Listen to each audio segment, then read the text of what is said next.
Hi viewers, మనం వచ్చేసి 2వ తరగతి ఎగురుదాం రండి పరిసర విజ్ఞానము ఈవీఎస్ టర్మ్ 1లో వచ్చేసి తమిళనాడు గవర్నమెంట్ తెలుగు మీడియంది చూస్తూ ఉన్నాము.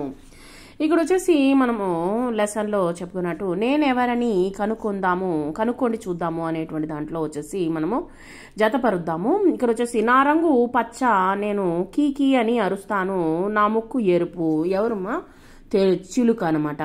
తర్వాత వచ్చేసి నా కాలి వేళ్ళు పలచని చర్మముతో కలపబడి ఉంటాయి, నేను వేగముగా నడిచానంటే బోర్ల పడతాను, క్వాక్ క్వాక్ అని అరుస్తాను, ఎవరు బాత్ అనమాట.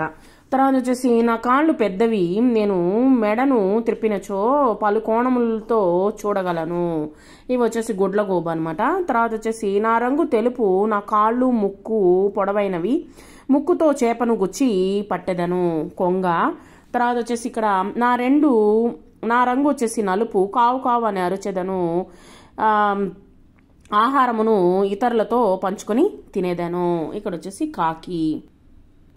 తర్వాత ఇచ్చిన రంగుల సహాయంతో పక్షులను గుర్తించి వాటి పేర్లను రాయండి. ఇక్కడ వచ్చేసి పక్షి రంగు తెలుపు వచ్చేసి మనకు పావురము తెలుపు, నలుపు వచ్చేసి నలుపు కాకి, ఆకుపచ్చ వచ్చేసి చిలుక ఆకుపచ్చ.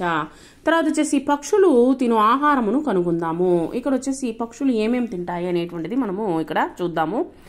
బాత్ వచ్చేసి ఇక్కడ కొన్ని ఇవ్వడం జరిగింది. పండ్లను తిను పక్షులు ఏంటి? చిలుక. తర్వాత వచ్చేసి ఇక్కడ కీటకములు పురుగులను తిను పక్షులు చేప, కొంగ, గుడ్లగూబ, కాకి.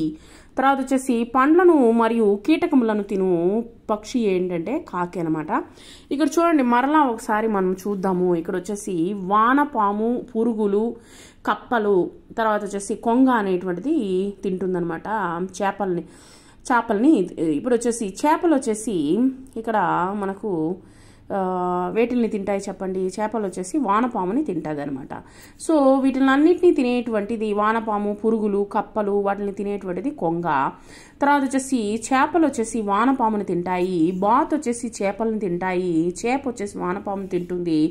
తర్వాత చిలుక వచ్చేసి దొండకాయ, పండు మిరపకాయని తింటుంది, కప్ప వచ్చేసి ఈగని తింటుంది, కాకు వచ్చేసి కప్పని తింటుంది, గుడ్లగూబ వచ్చేసి వానపాము, పురుగులని తింటాయన్నమాట. సో ఇది వచ్చేసి ఫుడ్ ప్రాసెస్ అనమాట. ఇది వచ్చేసి పక్షులు తిను ఆహారం గురించి మనము తెలుసుకున్నాము. పక్షులు ఇంకను ఏ ప్రదేశాల్లో గూడు కట్టుబడుటకు మీరు చూసి ఉన్నారు? తర్వాత వచ్చేసి పక్షులు వచ్చేసి ఇంకా ఇంటిపై కప్పులో, తర్వాత కిటికీలు, తర్వాత ఎవరు లేని భవంతులలో ఇవి వచ్చేసి గూళ్ళు కట్టుకుంటాయన్నమాట. పక్షులు గూడు కట్టుటకు పుల్లలు, దారము, దూది, మరలో వచ్చేసి నార, ఆకులు, తర్వాత వచ్చేసి ఇవి తప్ప వేరే వస్తువులను వేసుకువచ్చి కూడా గూడు కట్టుకుంటాయా అని అడుగుతున్నాయన్నమాట. ఇక్కడ వచ్చేసి ఎండుగడ్డి, తర్వాత వచ్చేసి లేత కొమ్మలను చీల్చి వాటిల్లో వచ్చేటువంటి నారను కూడా ఉపయోగించి ఈ యొక్క గూళ్ళని కట్టుకుంటాయన్నమాట. తర్వాత వచ్చేసి చిలుక, కోడి, కొంగ, గుడ్లగూబ, బాతు, కాకి, పావురం, కోడి పిల్లలు, నెమలి, ఇవన్నీ వచ్చేసి పక్షులకి సంబంధించినవి. తర్వాత వచ్చేసి అక్కడ ఉన్నటువంటి బొమ్మ ప్రకారంగా మనము ఆ యొక్క వాటిని కనుక్కోవడం జరిగింది. ఆ యొక్క బొమ్మలో చిత్రంలో కనిపెట్టినటువంటి ఆ యొక్క పక్షుల యొక్క పేర్లు. తర్వాత వచ్చేసి కొన్ని పొడుపు కథలు, సమాధానాలు చూద్దాము. పైకి ఎగరగలను, అయితే పిచ్చుకను కాను, నేను ఎవరిని? గ్రద్ద. తర్వాత వచ్చేసి నాట్యము చేయగలను, అయితే నేను నాట్యగత్తెను కాను, ఎవరిని? నెమలి. తర్వాత వచ్చేసి నేను రాత్రులలో మాత్రమే చూడగలిగి పగటిపూట చూడలేను, అయితే నేను గ్రుడ్డిని కాను, నేను ఎవరిని? గుడ్లగూబ.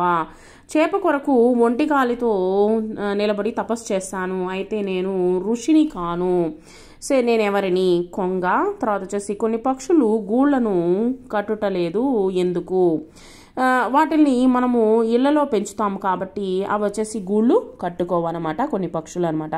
ఉదాహరణకు కోడి, నిప్పు కోడి, ఇలాంటివి, పావురము, ఇవన్నీ వచ్చేసి మనము ఇళ్లలో పెంచుతాం కాబట్టి వాటికి వచ్చేసి గూళ్ళు అనేటువంటిది కట్టుకోవు. పావురాలు కూడా గూళ్ళు కట్టుకుంటాయి, కానీ మనల్ని పెంచేటువంటి పావురాలు వచ్చేసి గూళ్ళు కట్టుకోవన్నమాట. సో మనము కోడిని, నిప్పు కోడిని మనం పెంచుకుంటాం కాబట్టి అవి గూళ్ళు కట్టుకోవు. తర్వాత బాతులు కూడా వచ్చేసి గూళ్ళు కట్టుకోవు.